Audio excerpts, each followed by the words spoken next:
Corona की स्थिति देश में लगातार चिंताजनक बनी हुई है और रोज हम जो नए आंकड़े देखते हैं उससे हमारी चिंता और बढ़ती जा रही है। 4 लाख के पार आंकड़ा अब लगातार बना हुआ है। बीच में थोड़ा नीचे गया था, लेकिन चिंता है।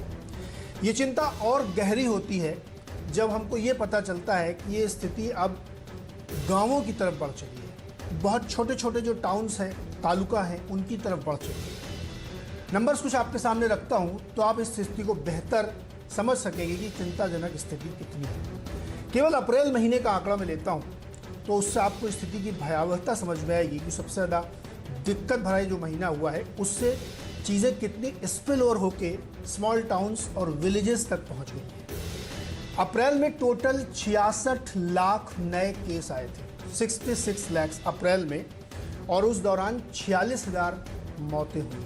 अप्रैल की बात मैं कर रहा हूँ सिर्फ कुल। इसमें से जो ग्रामीण इलाकों का हिस्सा है, अब आप उसको सुनेंगे तो आपको लगेगा कि आज हम इस पे बात करने के लिए क्यों आए कि रूरल इलाके की स्थिति में बात किया जाए। टोटल केसेस जो हैं उसमें से 45.4% केसेस जो हैं वो आपके इन इलाकों में पहुंच चुके हैं और 50.8% यानी जितनी कुल मौतें हुई उसमें से आधी इन इलाकों में हुई है। रूरल इलाकों की बात कर रहा हूं। अब आप सोचिए भयावहता कितनी। जो कुल केस आ रहे हैं उसमें से तकरीबन आधे के करीब और डेथ आधे से थोड़ी ज़्यादा। ये स्थिति मार्च में बिल्कुल उलट थी। मार्च के आंकड़ों पे आप नज़र डालेंगे तो आपको दिखेगा कि अर्बन इलाकों में 54% ये स्थिति थी और 56% डेथ्स थी। लेकिन अब ये स्थिति रूरल इलाके की तरफ बढ़ रही है। कुछ और आंकड़े दे रहा हूँ, मैं आपको डराने की कोशिश नहीं कर रहा हूँ, मैं आपको ये बताने की कोशिश कर रहा हूँ, इस चर्चा के लिए ग्राउंड सेट कर रहा हूँ कि चिंताजनक स्थिति कितनी है। इसको आप नंबर्स के जरिए समझेंगे तो आपको शायद इसका अंदाज़ा लगेगा। इंफ्रास्ट्रक्चर कितना है हमारे पास रूरल इलाके में?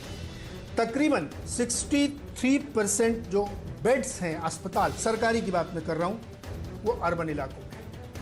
केवल 37% सरकारी गाँव में है, लेकिन केस आधे गांव में पहुंच चुके हैं। डेथ्स तकरीबन आधी से थोड़ी ज़्यादा नंबर्स के हिसाब से रूरल इलाकों में है। अब आप इससे अंदाज़ा लगाइए कि कितनी भयानक स्थिति हो रही है, क्योंकि ग्रामीण इलाकों में प्राइवेट हॉस्पिटल्स नहीं होते। वहाँ क्या होती हैं? प्राइमरी हेल्थ सेंटर, PHC जिसको हम बोलते हैं, वो होती है, CHC होती है, रेफरल यूनिट्स होती है। ये ग्रामीण इलाकों में है और यहाँ की स्थिति है। सबसे ज़्यादा जो स्थिति खराब है, हमने लगातार अपनी जब भी चर्चा की इसमें हमने आपसे कहा है कि जो मोस्ट अफेक्टेड स्टेट्स हैं उन्हीं इलाकों में, रूरल इलाकों में दिक्कत हो रही है। यूपी में, बिहार में, MP में, राजस्थान में और ऊपर जाइए तो उस तरफ में। तो स्थिति कितनी चिंताजनक है इस पे आज हम बात करेंगे कि ग्रामीण इलाकों में जब ये पैंडेमिक फैलेगा तो क्या स्थिति बन रही है और हम क्या कर पा रहे हैं, इसका एक्शन प्लान क्या है। और ये वो नंबर मैं आपको दे रहा हूं जो अवेलेबल है पब्लिक में, ओपन सोर्स। कहा जाता है कि गांव में तो बहुत RT-PCR हो ही नहीं पा रहे, तो नंबर कुछ और बड़े हो सकते हैं, लेकिन मैं आपको वो आंकड़े दे रहा हूं जो सबके लिए अवेलेबल है। बातचीत करने के लिए हमारे साथ जो मेहमान हैं उनसे आपका परिचय करा दूं। हमारे साथ हैं राजीव जेटली जी, भारतीय जनता पार्टी के प्रवक्ता हैं, सरकार क्या कर रही है सरकार का पक्ष रखने के लिए। डॉक्टर MC मिश्रा है, देश के सबसे बड़े हेल्थ संस्थान एम्स में डायरेक्टर रह चुके हैं, दशकों तक वहाँ सेवाएं की हैं। डॉक्टर पराग शर्मा है, पश्चिमी उत्तर प्रदेश के एक छोटे से कस्बे में इनका अस्पताल चलता है। तो हमने इनको आज इसलिए खास तौर पर आमंत्रित किया कि जरा उन इलाकों में चल क्या रहा है, गाँवों की स्थिति क्या है, छोटे छोटे कस्बों की स्थिति क्या है, पराग जी से समझेंगे। यतीश राजावत जी हैं, पब्लिक पॉलिसी के एक्सपर्ट हैं। कई बार इन्होंने आर्टिकल्स लिखे, चिट्ठियाँ लिखी हैं। इन्होंने उस समस्या को कैसे निजात पाया जाए इसके लिए कुछ अपने व्यूज़ भी रखे, उस पर भी बातचीत करेंगे यतीश जी के साथ। और गौरी द्विवेदी हैं, पब्लिक पॉलिसी में ये भी लिखती रहती हैं और बहुत बार इनके आर्टिकल्स आप पढ़ें तो आपको उसमें देख के ऐसा लगेगा कि शायद हम लोग जिस तरह समस्या को देख रहे हैं वो अप्रोच ही हमारा गड़बड़ है। तो आप सबसे बातचीत करेंगे, लेकिन सबसे पहले मैं डॉक्टर पराग आपके पास आना चाहता हूँ, क्योंकि आज रूरल की मैं बात कर रहा हूँ तो पहले ज़रा समझ लेता हूँ वहाँ की स्थिति क्या है।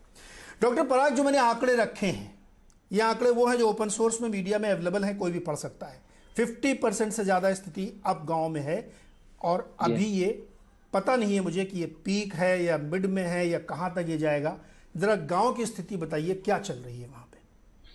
एक्चुअली कोरोना अगर हम देखें तो इनिशियल जो सिम्टम्स हैं वो बहुत ही नॉर्मल से सिम्टम होंगे, खांसी जुकाम नजले की तरह प्रेजेंट करता है। तो कई बार अनअवेयरनेस की वजह से ये रिकॉग्नाइज डायग्नोज नहीं हो पाती गांव के लेवल पे। और एक स्पेशल है कोरोना के बारे में कि सिम्टम और सीवियरिटी में कोई कोरिलेशन नहीं है। मीन टू से कि अगर एट टाइम्स की पेशेंट का सैचुरेशन 80% भी होगा तो हो सकता है उसका सांस ना फूल रहा हो। तो गांव में कई बार इग्नोरेंस की वजह से ये केसेस सीवियर होते चले जाते हैं। और जो छोटे लेवल पे प्रैक्टिस हैं लाइक क्वैक्स हुए या वो लोग रिकॉग्नाइज नहीं कर पाते, तो ये डेफिनेटली गांव से पेशेंट्स आने शुरू हो गए हमारे पास जो बहुत सीवियर इलनेस की रिप्रेजेंट कर रहे हैं आजकल। डॉक्टर पराग, गांव में टेस्ट वगैरह हो रहे हैं ठीक ठाक, कि बहुत सारे लोग टेस्ट करा ही नहीं पा रहे हैं, चाहते भी हैं तो भी नहीं हो पा रहा क्योंकि फैसिलिटीज़ नहीं है, या वो उनके पास इतने साधन नहीं है कि वो शहर में जाके इसको कराएं? वो रिकॉग्नाइज नहीं कर पा रहे हैं, जो क्वैक्स हैं या छोटे लेवल के डॉक्टर्स हैं वो रिकॉग्नाइज ही नहीं कर पा रहे हैं कि ये कोरोना है, क्योंकि सिम्टम तो नॉर्मल खांसी जुकाम नजले रिप्रेजेंट करता है। और एक और सबसे बड़ी प्रॉब्लम है जो मैं डेली फोन कॉल रिसीव करता हूँ, तो ज्यादातर लोग ये सोचते हैं कि इसे टाइफाइड, क्योंकि टाइफाइड विडाल भी फॉल्स पॉजिटिव आ जाता है। तो गांव में छोटे शहरों में या क्वैक्स जनरली से टाइफाइड ट्रीट करते रहते हैं, अनलेस कि वो पेशेंट जब तक सीवियर नहीं होगा तब तक वो मैनेज करते रहते हैं अपने लेवल पे। तो मिसडायग्नोज अनडायग्नोज केसेस बहुत ज्यादा है गाँव में। जी डॉक्टर मिश्रा, जो स्थिति अभी पराग जी बता रहे हैं और जो आंकड़े मैंने रखे हैं, आप तो पूरी स्थिति को देख रहे हैं, कई बार हमने आपसे बातचीत भी की है। जो गांव में स्थिति पहुंच गई है इतनी भयावह, क्या उसका पूरा असेसमेंट हम लोग कर पा रहे हैं, या हम जितना देख रहे हैं वो बहुत छोटा हिस्सा हम देख पा रहे हैं? देखिए नीरज, अभी इसमें कोई संदेह नहीं है कि जो कोविड की सेकेंड वेव में कम्युनिटी स्प्रेड लार्ज स्केल पे हुआ है और उसका ज्यादातर बर्डन अभी अर्बन एरियाज में ही है। अब अर्बन और रूरल आप किसको कहते हैं वो समझना पड़ेगा कि क्या दादरी गांव है, क्या खुर्जा गांव है, अलीगढ़ गांव है, ये देखना पड़ेगा। और जो छोटे लेवल 2 के लेवल 3 के जो टाउनशिप्स हैं वो भी बहुत हमारे यहाँ डेंसिटी है वहां पॉपुलेशन की। रियल गांव की बात अगर आप करते हैं तो वहां पे बहुत सारे ऐसे गांव हैं जिनकी पॉपुलेशन कहीं 500 है, कहीं पे 1000 है, और कुछ जो मिडिल टाउनशिप्स हैं और इस तरह के जो कस्बे हैं वो उनको भी आप गांव में शामिल करते हैं, जहां पे कुछ सुविधाएं होती हैं, टेस्टिंग की भी हो सकती है, और हमें जनरल प्रैक्टिशनर भी, जैसे डॉक्टर पराग कह रहे हैं, जनरल प्रैक्टिशनर्स भी होंगे। लेकिन जो बिल्कुल हम जिसको कहते हैं देहात, वो मुझे नहीं लगता कि रिप्रेजेंटेटिव है ये डेटा उसका, क्योंकि वायरस तो ऐसी चीज है जो कहीं पे रुकेगी नहीं, कोई लेके जाएगा तो जाएगी उसके साथ। जब इंटरनेशनल नहीं रुकती, नेशनल नहीं रुक सकती, और शहर गांव में फर्क नहीं करेगी वो। लेकिन अभी तक जो बात इसमें सामने आई है पिछले वर्ष 1.25 साल से, उसमें यही है कि शहरों में चूंकि डेंसिटी ऑफ पॉपुलेशन ज्यादा होती है, और इस वाले पेंडेमिक में आप देखिए जो लास्ट ईयर के मुकाबले अगर आप कंपेयर करें तो ये सेकंड वेव में मिडिल क्लास और अपर मिडिल क्लास बहुत ज्यादा इफेक्ट हुआ है शहरों में। घर घर में जो आप देखिए कॉन्डोमोनियम्स में और सब जगह कहीं 300 निकल रहे हैं, कहीं 100 निकल रहे हैं। तो ये फर्क जरूर है। पिछली बार लो सोशो इकोनॉमिक ग्रुप जैसे धारावी में बहुत फैल गया था, इस बार धारावी की आप खबर नहीं सुन रहे हैं, जबकि इतना हो रहा है महाराष्ट्र में। तो उस समय उनका कम्युनिटी स्प्रेड हो गया, बहुत सारे लोगों को होके ठीक हो गया। और अभी भी अगर आप गांव की भी बात करते हैं तो अगर 4 लाख केसेस हैं मान लीजिए गांव में, या 4000 हैं या 100 हैं, उसमें से 95, 96, 97 तो ठीक हो ही जाने हैं। वो पैरासिटामोल दे देगा कोई उनको बुखार के लिए और बुखार स्वतः ठीक हो जाएगा, 10-12 दिन में वो स्वस्थ हो जाएंगे, जो किसी भी बुखार में, वायरल फीवर में हो जाता है। समस्या जो आती है वो हमारे 3% से भी कम रोगियों की आती है, जो डॉक्टर पराग बता रहे हैं, जब वो गंभीर हो जाते हैं, जब उनका सैचुरेशन कम हो जाता है। और ये पूरे देश के लिए अप्लाई है ये डेटा जो है कि इसमें 95-96%, और at the end of pandemic या इस वेव के आखिर में भी आप देखेंगे आपकी जो केस फैटिलिटी आज भी है वो करीब 1% के अराउंड है, 1.2-1.3% है, और ग्लोबल आप देखते हैं तो 0.6% है। डॉक्टर मिश्रा, मैं इस सवाल को इसलिए उठा रहा हूं या इसलिए रख रहा हूं, आप सही कह रहे हैं कि 98, लेकिन वो जो 2% केसेस हैं जिनको मेडिकल फैसिलिटीज की जरूरत है, जिनको बेड चाहिए, जिनको ऑक्सीजन की ज़रूरत है, जिनको सो कॉल्ड रेमडेसिविर की ज़रूरत है या जिनको डेक्सामेथासोन की ज़रूरत है, ये उनको मिल रहा है क्या? आपने एक बड़ा अच्छा सवाल रखा है कि क्या दादरी या खुर्जा को माना जाए। मैं तो सर ये कह रहा हूँ कि अलीगढ़ से 20 किलोमीटर या 10 किलोमीटर पेरिफेरी के बाहर जो है वो गांव है, वहां रहने वाला व्यक्ति एक्सेस नहीं कर पाता। अब हाथरस गांव थोड़ी है, उसके हाथरस के भी इंटीरियर में, मैं तो गांव नहीं सर, हाथरस एक टाउन है, लेकिन क्या हाथरस में इतने वेंटिलेटर वाले बेड हैं क्या हाथरस में रेमडेसिविर मिल रही है क्या? सर अभी मेरे को इमीडिएटली थोड़ी देर पहले किसी ने ट्वीट किया है कि राजस्थान में पैरासीटामोल मिलना भी कठिन हो रहा है। तो स्टेरॉइड की भी प्रॉब्लम है नीरज, वो तो स्टेरॉइड की भी प्रॉब्लम है। अच्छा, रेमडेसिविर का नाम अब मत लो अपने। I think we should not discuss remdesivir. Sir मैंने इसीलिए सो कॉल्ड बोला था क्योंकि इस पे बड़ा विवाद हो चुका है। नहीं मत लो, वो भ्रम फैलाता है कि रेमडेसिविर जरूर कोई ऐसी रामबाण है जो नहीं मिलेगी तो मरीज बचेगा नहीं। रेमडेसिविर को हम लोग ना चर्चा में इस्तेमाल करें तो बेटर है। बाकी हाँ, ये आपने बिल्कुल ठीक कहा, पैरासीटामोल, इवन स्टेरॉइड की भी शॉर्टेज है। देखिए ये इतना ज्यादा ओवरवेल्म्ड है। अच्छा, लोग ले लेके रख रहे हैं घर में, जो जिनके यहाँ कुछ प्रॉब्लम नहीं है वो ले लेके घर में रख ले रहे हैं पैरासीटामोल और स्टेरॉइड की, कभी जरूरत पड़ जाए जैसे सिलेंडर रख रहे हैं। तो भारत देखिए, बड़ा हमारा मुल्क बहुत अजीब है और ये आपको लोगों का साइक समझना पड़ेगा। जो अफोर्ड कर सकता है वो सब कुछ रख लेगा लेके, फिर जब जिसको जरूरत पड़ेगी उसको मिलेगा नहीं वो। और ये समस्या हमेशा रही है हैव और हैव नॉट्स की भारत में, चाहे वो किसी भी क्षेत्र में आप देख लें। स्वास्थ्य के क्षेत्र में चूंकि सर इस समस्या को तो अब इस समय मिश्रा जी, इस समस्या को इस समय अब वॉर फुटिंग पे लेना पड़ेगा, क्योंकि ये तो बड़ा आदिकाल से चला आ रहा है कि हैव्स एंड हैव नॉट्स के बीच में ये डिवाइड है। लेकिन आज जो परिस्थिति है उसमें आप स्वयं मान रहे हैं कि अब वो भेद खत्म हो गया। बीमार जो है वो चाहे जहां हो उसको वही ट्रीटमेंट लेना पड़ेगा जो मुंबई या दिल्ली के किसी एम्स में या किसी नानावती अस्पताल में ले रहा है, क्योंकि ट्रीटमेंट सेम होगा अगर बीमारी सेम है तो। यतीश जी, मैं थोड़े और आंकड़े रखता हूं आपके सामने। 4 अप्रैल का आंकड़ा था कि एक दिन में रूरल केस 38,000 आए थे, डेली केसेस जो आते रहते हैं। यह आंकड़ा 11 अप्रैल को बढ़ के 69,000 हो गया था। फिर 18 अप्रैल को 1,20,000 और 25 अप्रैल को 1,65,000 और उसके बाद 1,98,000 का लेटेस्ट फिगर थे। इस रफ्तार से वहां बढ़ रहे हैं केसेस, यानी जितने केसेस आ रहे हैं रोज 4 लाख 4,12,000, उसमें लगभग आधे या उससे थोड़ा स्लाइटली कम रूरल इलाकों के हैं। आप गुड़गांव में रहते हैं सर, आप तो अभी गांव भी गए थे अपने, क्या स्थिति है वहां की? कोई एक्शन प्लान दिखा आपको? लगा कि पैंडेमिक है तो उसकी तैयारी वगैरह है? तो नीरज, ये जो आंकड़े आपने दिए, ये आंकड़े स्थिति को नहीं बयान करते, क्योंकि रूरल एरिया में, गांव में या छोटे शहर में कोई टेस्टिंग नहीं हो रही, कोई ट्रैकिंग नहीं हो रही और कोई ट्रेसिंग नहीं हो रही। तो जो आदमी मर रहा है या जो आदमी बीमार है वो कोविड से मर रहा है या कोविड से बीमार है, ये सिस्टम को नहीं पता। मैंने 2 हेल्थ मिनिस्टर से बात की है, पंजाब के और हरियाणा के, और मैं अपने गांव भी गया ये पता करने की असल में स्थिति में अंतर है क्या। गांव में मेरा छोटा सा गांव है, ज्यादा परिवार नहीं है, 5,000 लोगों का गांव है और करीब 300 घर हैं। हर घर में कोई ना कोई बीमार था। अच्छा, कोई उसका उपचार कोई सरकारी महकमे से नहीं हो रहा। जो उनको पता है उसको वो बुखार की तरह ट्रीट कर रहे हैं और बुखार की तरह उसका इलाज कर रहे हैं, यानी कि पैरासीटामोल ले ली या कोई और बुखार की दवाई ले ली। कोई सरकारी महकमे पे डिपेंडेंट नहीं, क्योंकि पास में 8, 10, 12 किलोमीटर दूर तक कोई हॉस्पिटल नहीं है। और ये मैं हरियाणा की बात कर रहा हूँ, जो अपने आप में एक तरह से डेवलप्ड स्टेट है और काफी अर्बनाइज स्टेट है।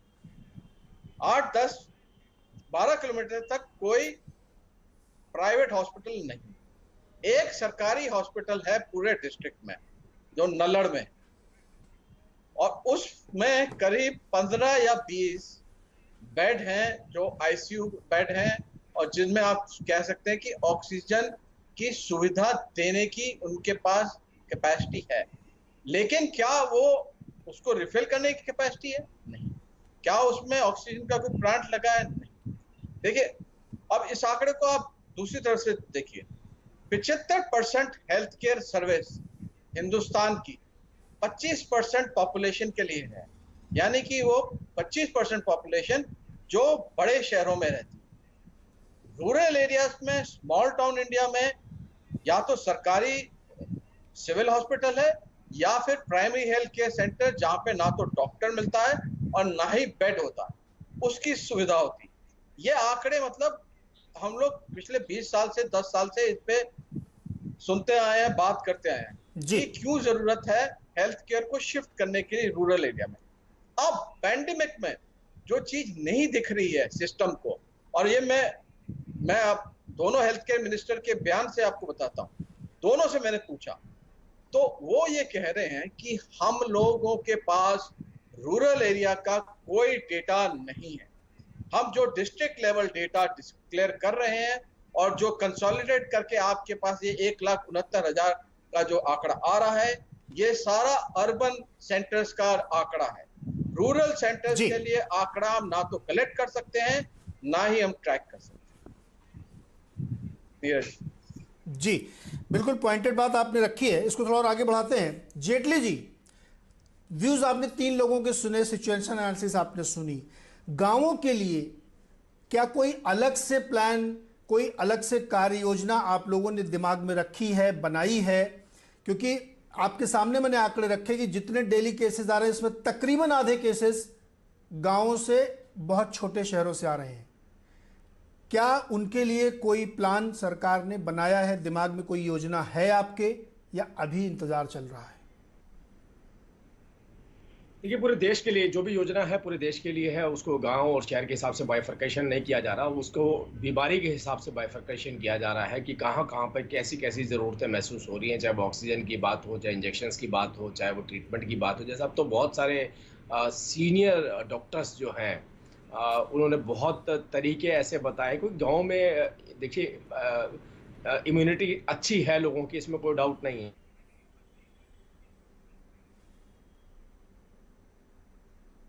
जी करके आ रहे हैं उनको। नहीं जेटली जी, चलिए आपको फ्रेम, हाँ जी कंटिन्यू करिए सर। हाँ, मेरे थोड़ा सा आज टेक्निकल प्रॉब्लम है इंटरनेट में, तो मैं शायद वो कहीं डिस्टर्ब कर रहा हुआ है। तो मैं केवल एक ही बात कह रहा हूँ कि ज़रूरत के हिसाब से आप जो जिस तरीके से रेलवे अपना काम कर रहा है, कोचेस बनाए जा रहे हैं, उनको ऑक्सीजन और वेंटिलेटर के साथ इक्विप्ड किया जा रहा है, ताकि कहीं पर भी देश के अंदर जो ये चैलेंज आए तो उस वक्त पे हमारी रेलवे मौजूद होनी चाहिए। और रेलवे की कनेक्टिविटी ऑलमोस्ट पूरे देश के अंदर हर गांव को टच करते हुए होती है। तो ये बहुत सारे कदम उठाए जा रहे हैं। और सबसे बड़ा जो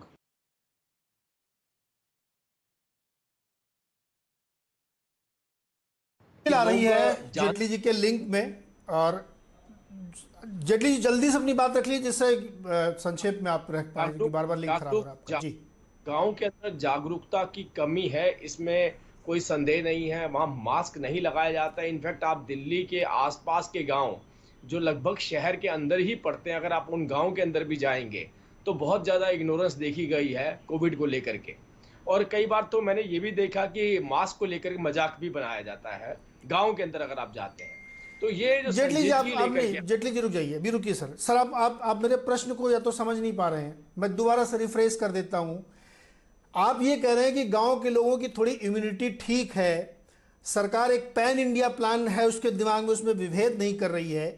विभेद करना पड़ेगा सर। मैं ये कह रहा हूं कि अगर मान लीजिए उदाहरण के तौर पे लखनऊ से 40-50 किलोमीटर दूर गांव में कोई व्यक्ति अगर इस समस्या से ग्रसित है तो उसके सामने क्या विकल्प होगा? बात करिए, मैं एक बार दोबारा क्वेश्चन। उसके लिए कोई अलग स्थिति होगी कि वो आइसोलेशन करेगा, कि हर आदमी लखनऊ में आके आइसोलेट करेगा, हर आदमी दिल्ली में आके अपने आप को इलाज करेगा? प्लान तो अलग रखना पड़ेगा ना आपको सर।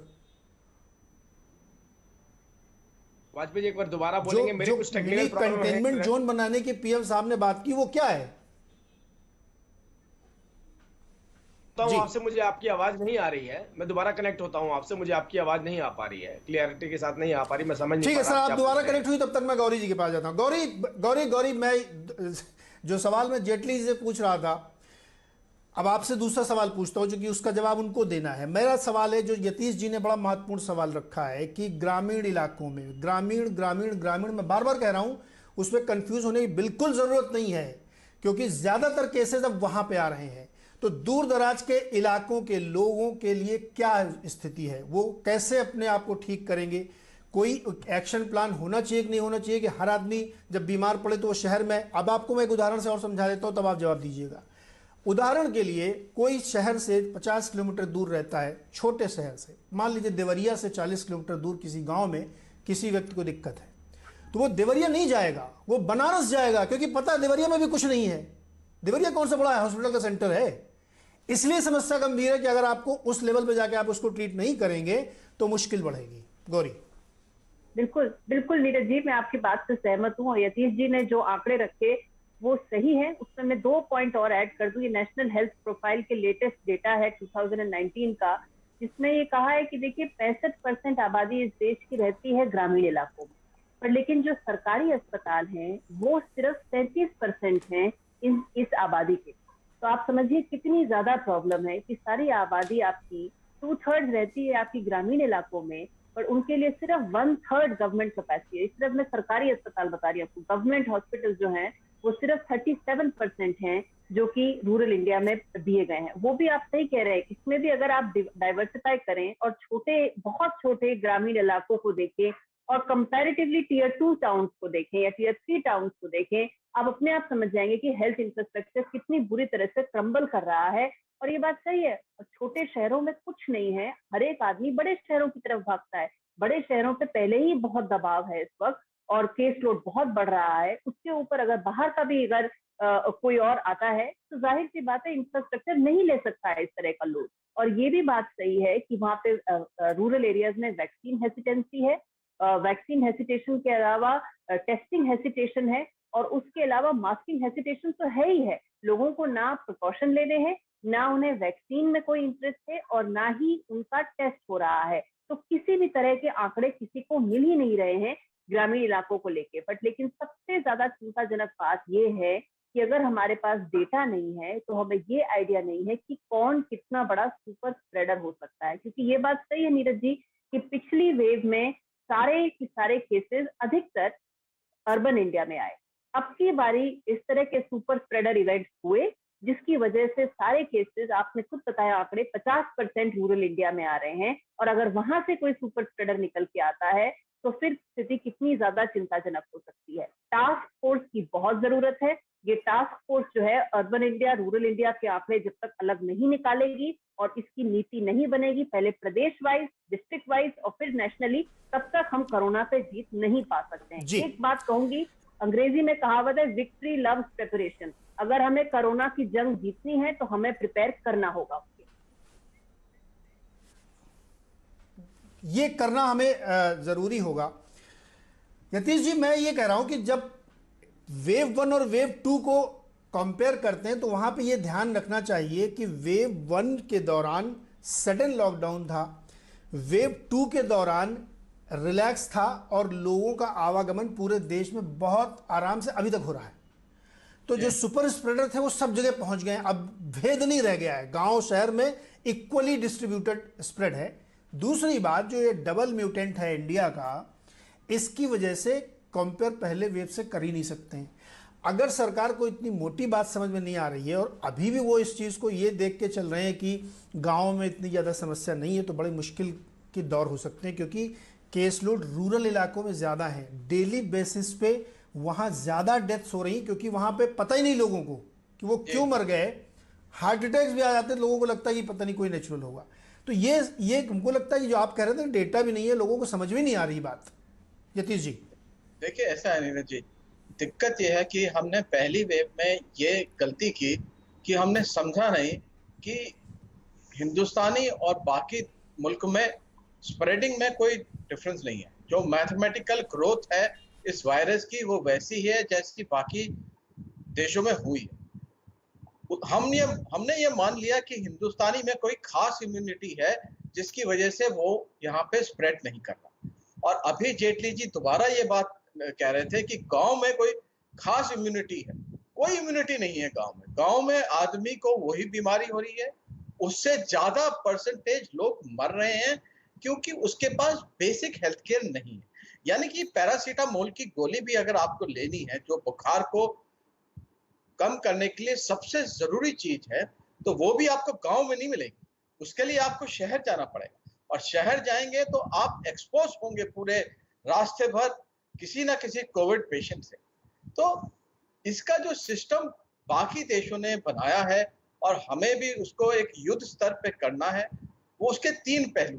पहला है कि गांव के जो पेशेंट हैं उनको होम आइसोलेशन का एक प्रोटोकॉल दिया जाए कि आपको इमीडिएटली अपने आप को आइसोलेट क्वारंटाइन कैसे करना है, खाने पीने की व्यवस्था आपको कैसे करनी, ये गांव में अभी तक लोगों को पता नहीं है। शहरों में ये प्रोटोकॉल काफी हद तक हर घर में पता है क्योंकि लगातार इसका प्रचार होता है, लोग आसपास देख रहे हैं।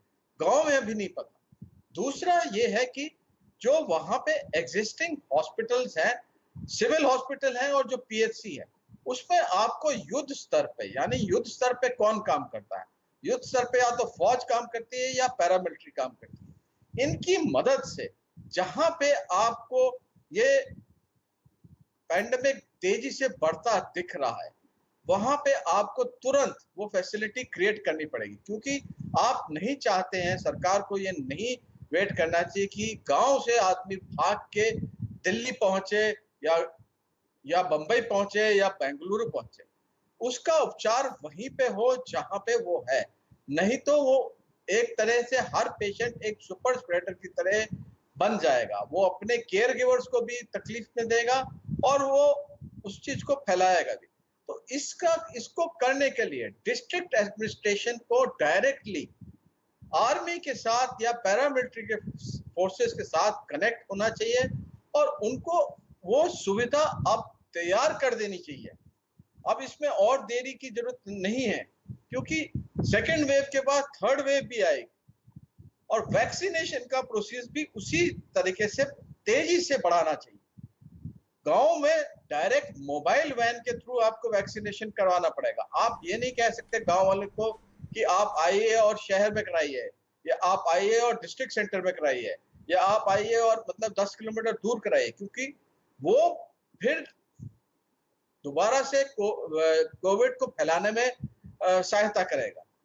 थोड़ा और एलेबोरेट करेंगे इस विषय को, और एलेबोरेट करेंगे। आपने अच्छा पॉइंट रखा है कि क्या डिस्ट्रिक्ट लेवल पे जो एडमिनिस्ट्रेशंस हैं उनकी डिलीवरी मैकेनिज्म में, उनके एग्जीक्यूशन में प्रॉब्लम है, तो अब हमें फिर आर्मी की, पैरामिलिट्री फोर्सेस की एग्जीक्यूशन में मदद लेनी चाहिए। लेकिन इस पर थोड़ा और डिटेलिंग करें। एक बार जरा मैं डॉक्टर पराग के पास जाना चाहता हूँ। डॉक्टर पराग, आप ये बताइए कि जो किसी तरह से गिरता पड़ता आपके अस्पताल में आ गया, उसको तो आप कुछ इलाज दे देंगे, लेकिन बहुत सारे केसेस आप सुनते होंगे, लोग फोन करते होंगे, उनको आप क्या सलाह देते हैं? जी, पहले तो मैं कुछ चीजें आपसे डिस्कस करना चाहूंगा कि वेव 1 और वेव 2 में बहुत ज्यादा डिफरेंस है। जो वेव 2 है, एक तो ये ज्यादा एग्रेसिव है और सीवियरिटी भी इसमें ज्यादा है। वेव 1 में तो हम लोग मान रहे थे कि इम्यूनिटी अच्छी है, तो मोस्ट ऑफ टाइम ये होगा कि पेशेंट ठीक ठाक निकल जाएगा, मतलब ठीक हो जाएगा। लेकिन इसमें ऐसा नहीं है, हम प्रिज्यूम नहीं कर सकते कि इम्यूनिटी अच्छी है तो पेशेंट बच ही जाएगा।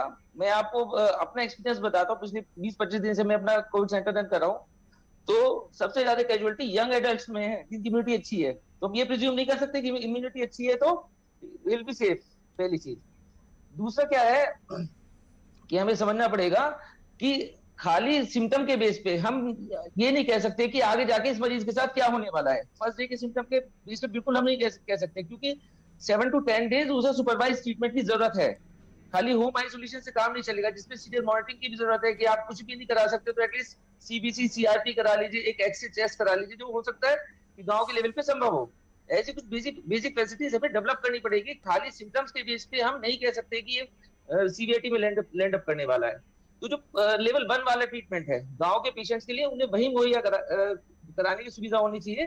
चाहे आप जैसे आपने सजेस्ट करा कि मिलिट्री इन्वॉल्व हो या डॉक्टर पराग, ये मैं समझ गया, हम लोग इसको डिस्कस करते। मैं ये पूछ रहा हूँ कि जो लोग आपके अस्पताल आ गए वो तो आपने आज कर दिया या आगे रेफर कर दिया, लेकिन बहुत सारे लोग फोन करते होंगे, समस्याएं बताते होंगे, आप उनको क्या रिस्पांस देते हैं कि हमारे यहाँ बेड है, चले आओ, भर्ती हो जाओ, सब खाली पड़ा हुआ है एकदम, कोई दिक्कत नहीं, या आप उनको क्या एडवाइस करते हैं, वो क्या करें? देखिए, रिसोर्सेज लिमिटेड है, इवन शहरों में, टाउनशिप्स में भी रिसोर्सेज लिमिटेड हैं, तो हर किसी को हम लोग केटर नहीं कर सकते। तो इसके लिए तो जरूरी है कि पेशेंट को मॉनिटरिंग की जरूरत पड़ती है, सुपरवाइज ट्रीटमेंट की जरूरत पड़ती है। आप खाली फोन पे उसे बता दे कि पैरासिटामोल खा ले और तू उल्टा लेटे, इससे काम नहीं चलने वाला। उसे जरूरत है कि एटलीस्ट हम लोग फिजिकली एग्जामिन कर लें, दोज हु आर सेफ तो हम उन्हें भेज सकते हैं घर वापस।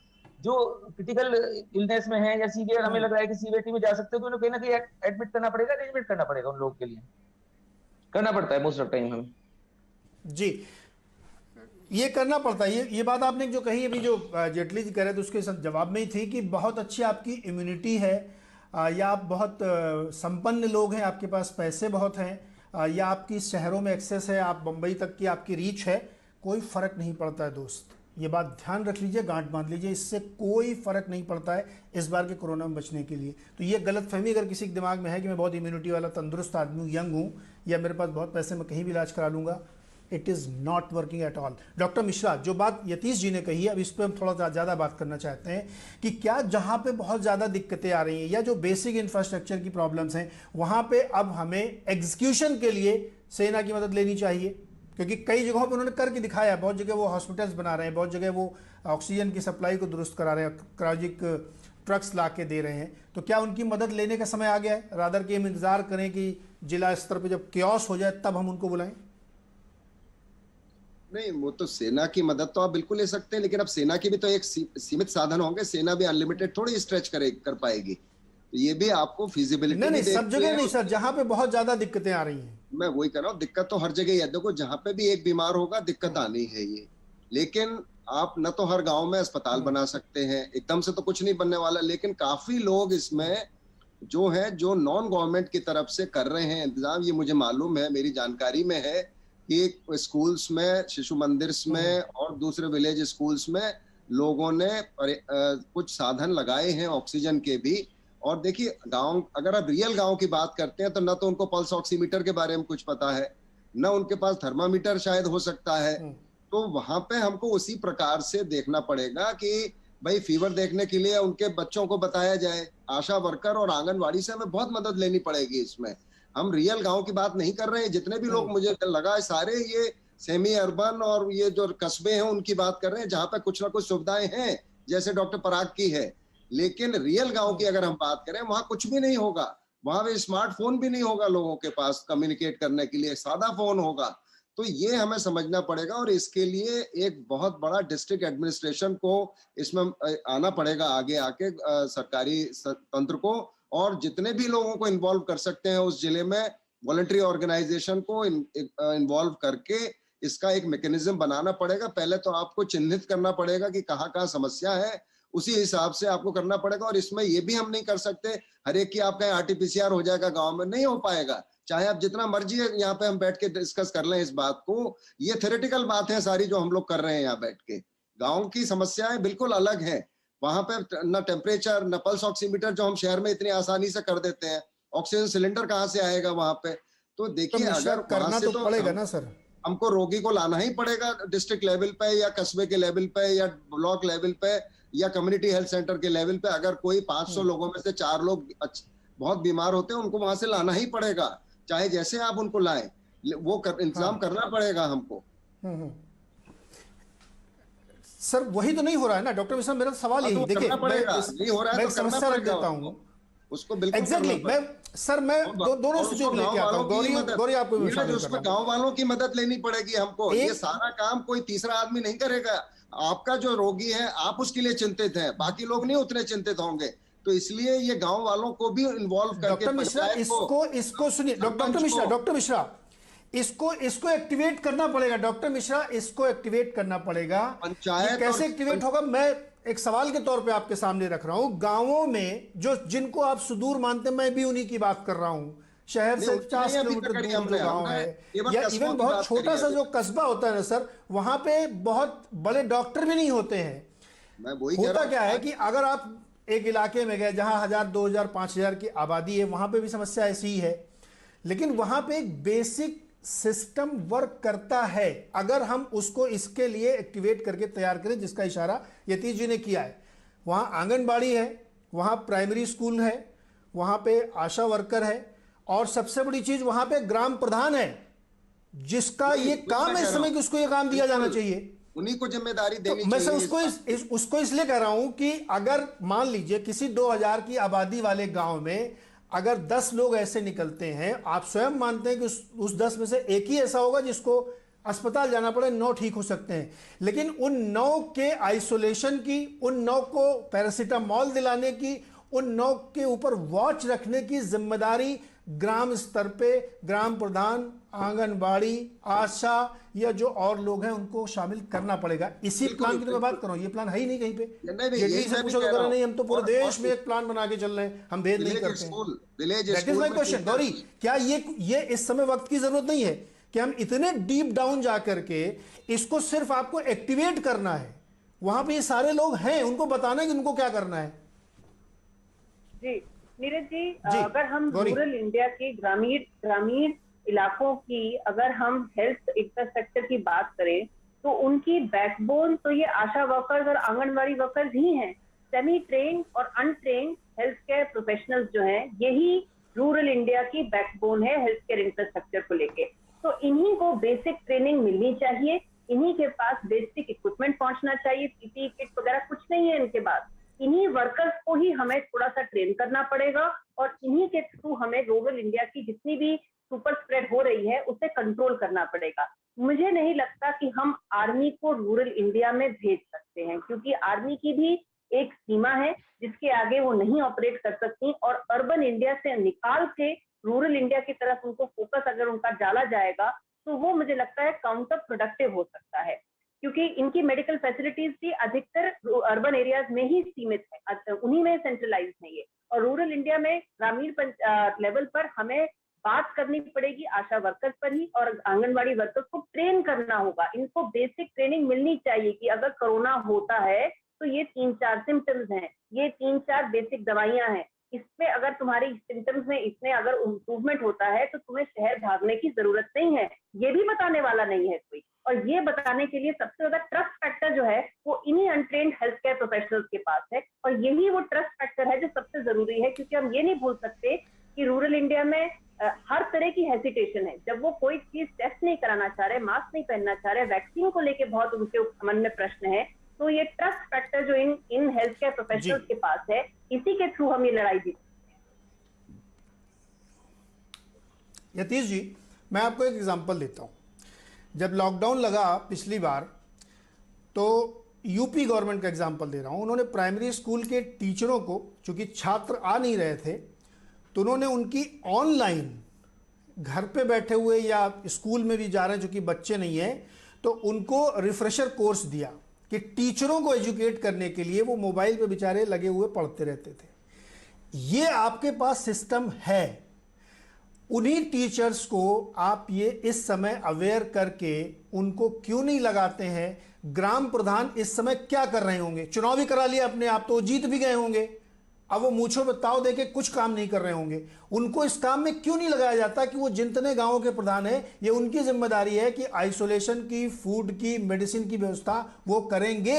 उनको पैसा भी मिलता है इन सब कामों के लिए कि गांव में सड़क बनवाइए, हैंडपंप लगवाइए। ये सिस्टम अब तक क्यों नहीं एक्टिवेट किया जा रहा? मैं समझ नहीं पा रहा हूं कि इसमें कहां पे दिक्कत आ रही है। अगर आपको समझ में आ रहा है मुझे बताइए कि क्यों नहीं हो पा रहा अब तक। जी, जो मैं समझ पाया हूं अभी तक वो ये है कि जो स्टेट गवर्नमेंट्स हैं, जिनका ये प्राइमरी रिस्पॉन्सिबिलिटी है कि वो इसकी प्रिपरेशन करती, वो अभी तक ऑक्सीजन की आपूर्ति के ही चक्कर में शहरों में फंसी हुई है। किसी भी चीफ मिनिस्टर से या हेल्थ मिनिस्टर के किसी भी स्टेट के आप बात करिए तो वो अभी भी इस इशू को ना तो पूरी तरह समझ पाया है कि गांव की इस पैंडेमिक में किस तरह की जरूरत है, और उसकी जो रिस्पॉन्स है वो शहर की तरह नहीं हो सकता। उसका रिस्पॉन्स, जैसे बाकी प्रवक्ता भी कह रहे हैं कि गांव का रिस्पॉन्स डिफरेंट है, उसके लिए डिफरेंट तंत्र का इस्तेमाल करना है, चाहे वो सरपंच हो, ग्राम प्रधान हो या ग्राम सचिव हो, जिसको सरकार पैसे देती है गांव के कार्यवाही देखने के लिए, आशा वर्कर है, आंगनवाड़ी वर्कर है, इन सबको एक्टिवेट करना है। प्राइमरी हेल्थ केयर सेंटर है, कम्युनिटी हेल्थ केयर सेंटर है, एक पूरा महकमा है। लेकिन अभी तक मुझे जहां तक पता चला है, पंजाब ने कुछ काम करना शुरू करा दिया है, यूपी ने कुछ काम शुरू नहीं किया है, क्योंकि वहां पे अभी सरपंची के चुनाव खत्म हुए हैं तो वो वहां पूरी प्रक्रिया ठप थी, और वहां पे अब युद्ध स्तर पे उस पूरी प्रक्रिया को एक्टिवेट करने की तुरंत जरूरत है। कैसे एक्टिवेट करेंगे, डिस्ट्रिक्ट एडमिनिस्ट्रेशन को कैसे एम्पावर करेंगे? तो आजकल क्या हुआ है कि बाबू और नेता ऑर्डर दे रहे हैं कि ये कर दिए, फलाना कर दिए, जरूर 3 दिन में आप ऑक्सीजन की कमी पूरी करिए, लेकिन कहां से पूरी करें?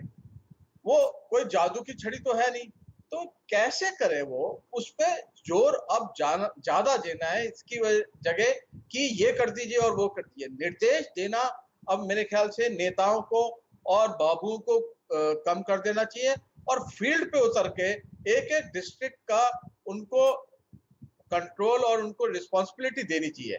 जो लखनऊ में बैठे हैं या चंडीगढ़ में बैठे हैं या शिमला में बैठे हैं या जयपुर या भोपाल में बैठे हैं नेता और ये बाबू, उनको डिस्ट्रिक्ट की रिस्पॉन्सिबिलिटी देनी चाहिए, जैसे कि वो डिस्ट्रिक्ट में एक प्रोटोकॉल को इनिशिएट कर सके, और वो प्रोटोकॉल में डिस्ट्रिक्ट एडमिनिस्ट्रेटर हो, आंगनवाड़ी वर्कर हो, हेल्थ केयर के और बाकी जो सिस्टम में लोग हैं वो हो।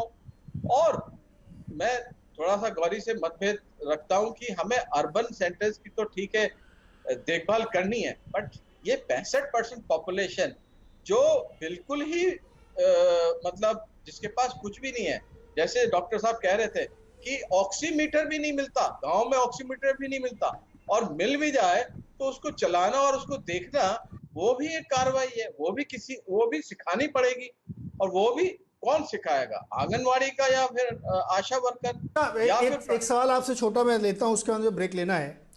डॉक्टर मिश्रा, जो यतीश जी कह रहे हैं या जो पराग ने भी कहा, एक बड़ी भारी समस्या, और आप उसी तरफ इशारा भी कर रहे हैं लगातार। देखिए, आज ही के उदाहरण से इस सवाल को समझते हैं कि दिल्ली में ऑक्सीजन सप्लाई के लिए हम लोग रोज, मतलब 20 दिन से वो कार्रवाई चल रही, रोज अदालत में सुनवाई होती। मुझे समझ नहीं आता सुनवाई किस बात की होती, वहाँ क्या सुनते हैं जज साहब? रोज सुनते हैं और फिर शाम को एक चेतावनी भरा निर्देश देते हैं कि ऑक्सीजन सप्लाई करिए। फिर केजरीवाल जी कहते हैं हाँ आज मुझे 730 टन मिली है, थैंक यू।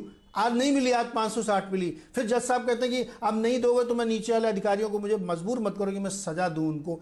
ये मैं जो कहने की कोशिश कर रहा हूं मिश्रा जी, ये एग्जीक्यूशन लेवल की प्रॉब्लम है रादर देन की बहुत ज्यादा इंफ्रास्ट्रक्चर से। आपको समझ में नहीं आ रहा कि कैसे करें, और सबसे ज्यादा लोड किस पे पड़ रहा है? डॉक्टर्स के ऊपर, क्योंकि उनको बेचारों को एग्जीक्यूट करना है, और उस एग्जीक्यूशन और ऑर्डर के बीच की जो कड़ी है वो काम नहीं कर पा रही ठीक से। डॉक्टर मिश्रा, देखो नीरज, ये हम लोगों को एक बात और समझनी पड़ेगी। हम देखिए जो मर्जी यहाँ डिस्कस कर लें, ये डिजास्टर है, सिस्टम ओवरवेल्म्ड है, नंबर ऑफ पेशेंट से हमने देखा है ये पिछले 1 महीने में क्या हो रहा है, क्या तांडव चल रहा है, सब देख रहे हैं इसको। और कोई भी सिस्टम कितना भी अच्छा भी होता, हमारा तो अच्छा भी नहीं था सिस्टम, अच्छा भी सिस्टम होता, और हमने देखा ये यूके में देखा, इटली में देखा, यूएसए में देखा, वहां के इतने अच्छे सिस्टम होते हुए वो भी चरमराए जब नंबर ऑफ पेशेंट ज्यादा हुए। तो ये भारत में नहीं होगा, ये हम कैसे समझते हैं? ये आश्चर्य होना चाहिए कि हम नहीं होता तो आश्चर्य की बात होती।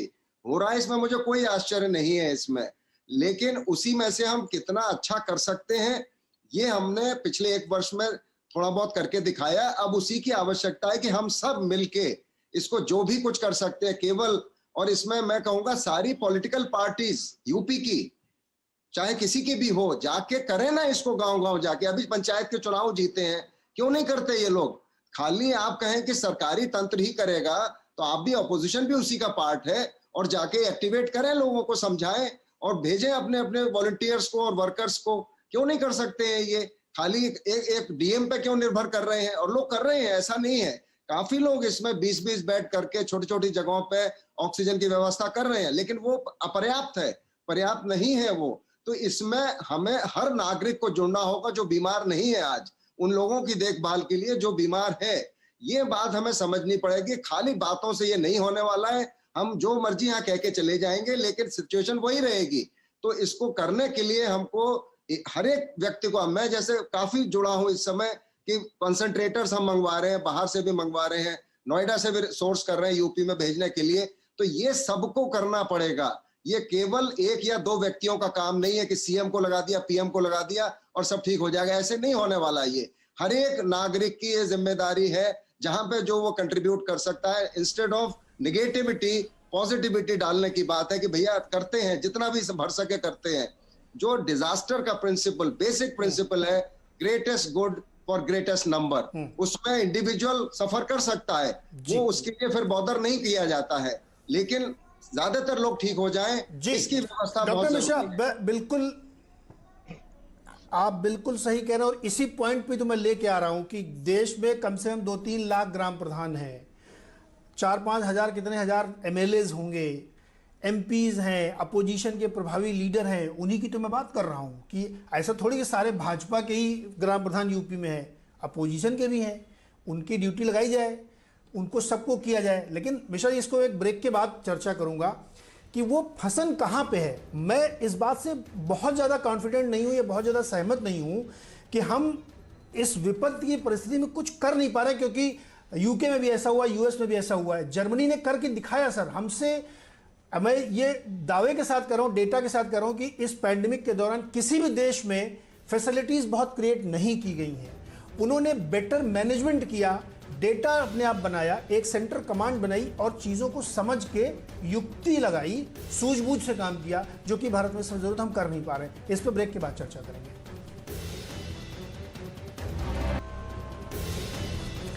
स्वागत है एक बार फिर से, और बातचीत आज हो रही है कि कोरोना की महामारी गांवों तक पहुंच रही है और उसको अभी से अगर प्लान नहीं किया गया तो बहुत मुश्किल हो जाएगी। इस सेगमेंट में समय कम है, बहुत छोटे छोटे कमेंट चाहिए। डॉक्टर पराग, 30 सेकंड में आप बताइए आपके हिसाब से क्या करना चाहिए, सबसे बढ़िया, फौरी और क्विक, कम रिसोर्स वाला तरीका। देखिए, मेरा मानना है कि हमारी रिसोर्सेज लिमिटेड हैं, पॉपुलेशन बहुत ज्यादा है, हमें इसके लिए तैयार रहना चाहिए कि गांव में भी प्रॉब्लम आएगी, तो उसके लिए हम इंडियन मॉडल तैयार कर सकते हैं। जरूरी नहीं है कि हम हर किसी के हाईफाई टेस्ट कराएं, कि फेरेटिन कराएं, बहुत छोटे बेसिक टेस्ट से क्लिनिकल स्किल अप्लाई करके हम उन्हें भी ट्रीट कर सकते हैं, माइल्ड केस को, लाइक एक एक्सरे हो, सैचुरेशन मॉनिटर हो, और हम सीबीसी सीआरपी से मॉनिटर कर सकते हैं हम लोग, और मैनेज कर सकते हैं माइल्ड केसेस को। जो मॉडरेट और सीवियर केसेस है उन्हें हम शहरों में शिफ्ट कर सकते हैं, हायर सेंटर्स में शिफ्ट कर सकते हैं, और ये एटलीस्ट सेग्रीगेट हो जाएंगे बाकी सोसाइटी से जी। तो मेरा मानना है कि हमें कस्टमाइज्ड मॉडल बनाना चाहिए गांव के लिए। जी ठीक है, मैं मान गया कि आपकी बात एकदम सही है। गौरी, मुझे ये बताइए, मैं आज की तारीख में जिस समय मैं ये शो कर रहा हूं, मैं इस बात से बिल्कुल सहमत नहीं हूं कि 135 करोड़ देश में हर चीज ओवरवेल्म्ड है। ये गलत है, फैक्चुअली गलत है। कैसे गलत है मैं आपको बता रहा हूं। 38 लाख के आसपास मेरे ख्याल में एक्टिव केसेस होंगे, 40 लाख मैक्सिमम आज की तारीख के होंगे, इस समय के भी जो डेटा है। 135 करोड़ के देश में 38 लाख एक्टिव केसेस है, जिसमें सबको बेड की जरूरत नहीं है, उसमें से 70-80% घर में ठीक हो रहे हैं। अगर इतनी पॉपुलेशन को हम मैनेज नहीं कर पा रहे हैं तो फिर हम रिसोर्सेस का बहाना बना रहे हैं। उदाहरण पेश करना चाहिए ना। जो बात अभी डॉक्टर पराग ने कही, ये बात कौन समझाएगा जाके गांव में?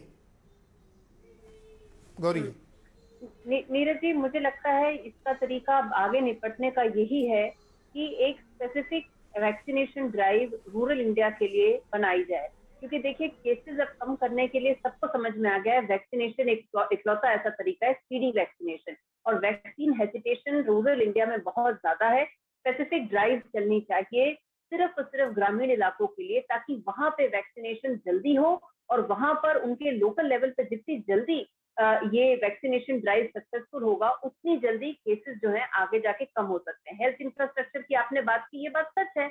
हमने दशकों से कोई पैसा डाला ही नहीं है हेल्थ केयर इंफ्रास्ट्रक्चर में, तो रातों रात कुछ नहीं क्रिएट हो सकता। जब हमारे पास डेटा तक नहीं है तो बेड तो छोड़ ही दीजिए। तरीका सिर्फ वैक्सीनेशन का है, हमें स्पीडी स्पेसिफिक ड्राइव करनी पड़ेगी ग्रामीण इलाकों।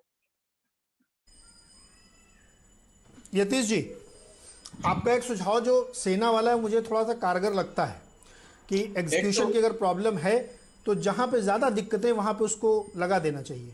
एलोबोरेट करेंगे इसको आप? और देखिए, जो हमारे कैंटोनमेंट बने थे, जो मिलिट्री के जो पड़ाव हैं, उनका जो स्ट्रक्चर है वो हर 40 किलोमीटर पे एक पड़ाव है उनका, ठीक है। और वो पड़ाव जनरली सेमी अर्बन या स्मॉल टाउन इंडिया के आसपास है। आगरा में एक पड़ाव है तो वो आगरा शहर के अंदर नहीं है, वो शहर से दूर। मेरठ में एक पड़ाव है तो मेरठ शहर के अंदर नहीं है, शहर से कंटोनमेंट शहर के अंदर है, बट एक पड़ाव शहर के बाहर है। तो इसी तरीके से आर्मी के पड़ाव हैं। दूसरा, जो एयरफोर्स के बेसिस हैं वो भी सेमी अर्बन एरियाज में। तो इन सबको और इनका लगातार सिविल एडमिनिस्ट्रेशन से एक लाइसेंस का और एक कंट्रोल का तरीका होता है जो सदियों से चला आ रहा है। वो इस मेडिकल इमरजेंसी में उसका क्या प्रोटोकॉल होना चाहिए और किस तरह से वो काम करना चाहिए। मुझे ये पता है कि हमारे जो सीडीएस हैं जनरल बिपिन रावत और हमारे जो रक्षा मंत्री हैं वो इस मॉडल पे काम कर रहे हैं ऑलरेडी कि कैसे district administration directly nearest paramilitary force या नियरेस्ट आर्मी कैंटोनमेंट या नियरेस्ट एयरफोर्स यूनिट या से कैसे बेनिफिट या हेल्प ले सकता है। ऑक्सीजन के प्लांट लगाने में, एग्जिस्टिंग कैपेसिटी को बढ़ाने में, मोबाइल कैंप्स लगाने में। जैसे गौरी कह रही थी कि अगर हमें रूरल एरिया में भी वैक्सीनेशन करनी है तो उसके लिए भी आपको मोबाइल कैंप्स लगाने पड़ेंगे। तो कौन लगाएगा? ट्रेन्ड मैन पावर किसके पास है? तो वो जो ट्रेन्ड मैन पावर युद्ध में इस्तेमाल होती है उसको इस मेडिकल वॉर में, इस मेडिकल इमरजेंसी में इस्तेमाल करने की अब जरूरत आ गई है। एक प्रवक्ता ने कहा कि हमारे पास रिसोर्सेज की कमी है। रिसोर्सेज की कमी हमारे पास हर चीज में है, लेकिन हमारे पास पॉपुलेशन की कमी नहीं है, हमारे पास लोगों की कमी नहीं है। तो इसलिए अब ये जरूरत भी आ गई है जो एनसीसी के कैडेट्स हैं, जो बाकी पैरामिलिट्री और होम मिलिट्री के होम गार्ड्स के कैंडिडेट्स हैं, उनको तैयार किया जाए कि वो इस मेडिकल इमरजेंसी में वैक्सीनेशन के लिए तैयार हों, वो इस प्रोटोकॉल को, होम क्वारंटीन को सिखाने के लिए तैयार हों। वो अगर प्राइमरी हेल्थ केयर सर्विस भी देनी पड़े, ऑक्सीजन सिलेंडर लगाना पड़े, एक आईसीयू बेड बनवाना पड़े, एक आईसीयू सेंटर बना पड़े, चाहे वो एनजीओ के उससे बने पैसे से या किसी और के पैसे, सरकारी पैसे बने, लेकिन उसमें वो मदद करे। ये सिस्टम तब चालू होगा। मैंने पंजाब के हेल्थ मिनिस्टर बलबीर सिंह सिद्धू से बात की, तो पंजाब में वो ये इस तर्ज पे वो सोचने लगे हैं और इस तर्ज पे कुछ काम भी करने लगे, क्योंकि पंजाब में कुछ फौज के लिए एक खास महत्व रखता है, तो सिविल एडमिनिस्ट्रेशन उनके साथ कोलैबोरेट करने के लिए तैयार है।